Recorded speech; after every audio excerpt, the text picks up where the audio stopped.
Good morning সবাইকে। দেখো আজকের ক্লাসটাতে এসকিউএল এর আজকের ক্লাসে একটা ছোট জিনিস দেখাবো। সেটা হচ্ছে দুটো আমি টেবিল বানিয়েছি, ইউনিয়ন আর ইন্টারসেকশন দেখাবো কিভাবে কাজ করে একটু দেখে রাখো। আমি একটা টেবিল অলরেডি তৈরি করে রেখেছি, দেখে নাও। সিলেক্ট দুটো টেবিল তৈরি করেছি। Select star from state team, একটা টেবিলের নাম স্টেট টিম, ঠিক আছে। এই দেখো দুটো আছে, একটা প্লেয়ার নেম আছে আর একটা আইডি আছে। কি কি আছে? এবিসি আছে আর আইডি কি আছে 1 2 3। একই রকম আর একটা ন্যাশনাল টিম তৈরি করেছি। Select star from national team, ঠিক আছে। দেখো এটাতে 2 3 4, ঠিক আছে। আচ্ছা, এখানে BCD 2 3 4।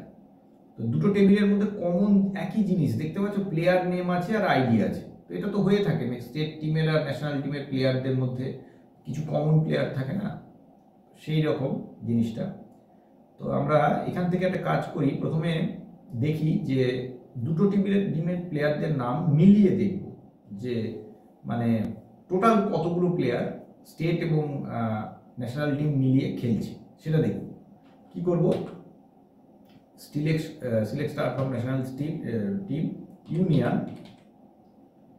union select star from state team।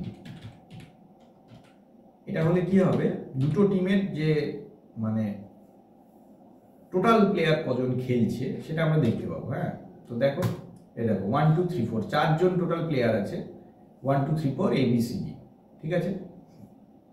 আচ্ছা, তুমি যদি জানতে চাও যে টোটাল কটা প্লেয়ার মানে দুটো টিমের মেম্বার কতগুলো, তাহলে কিন্তু ইউনিয়ন দিলে হবে না, তাহলে কিন্তু ইউনিয়ন অল করতে হবে।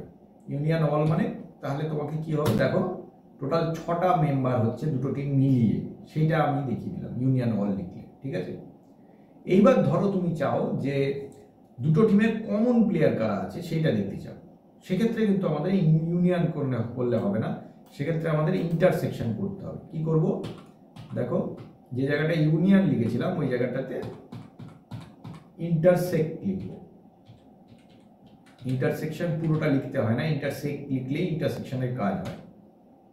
এবার দেখো এই যে বি আর সি আছে, এরা কিন্তু দুটো টিমেই খেলে, স্টেট টিমেও খেলে ন্যাশনাল টিমেও খেলে, তাহলে এখানে দুজনের নামই চলে এলো, ঠিক আছে।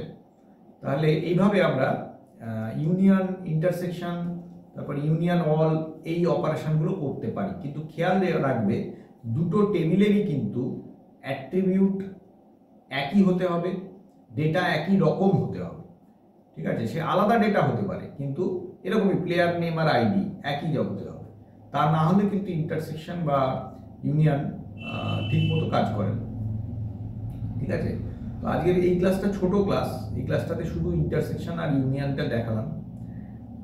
ডিফারেন্স যেটা আছে, ডিফারেন্সটা তো ওইভাবে কাজ করে না, ডিফারেন্সটা অন্যভাবে কাজ করে। ওটা আমরা অ্যাকচুয়ালি ধরো জয়েন বলো, ডিফারেন্স বলো, এগুলো মেনলি আমরা আমাদের ইয়েতেই করি, থিওরিটিক্যাল কনসেপ্টে কাজ করি। কিন্তু এই দুটো যেহেতু প্র্যাকটিক্যাল মানে দেখানো যায়, সেই জন্য আমি এই দুটো দেখিয়ে দিলাম।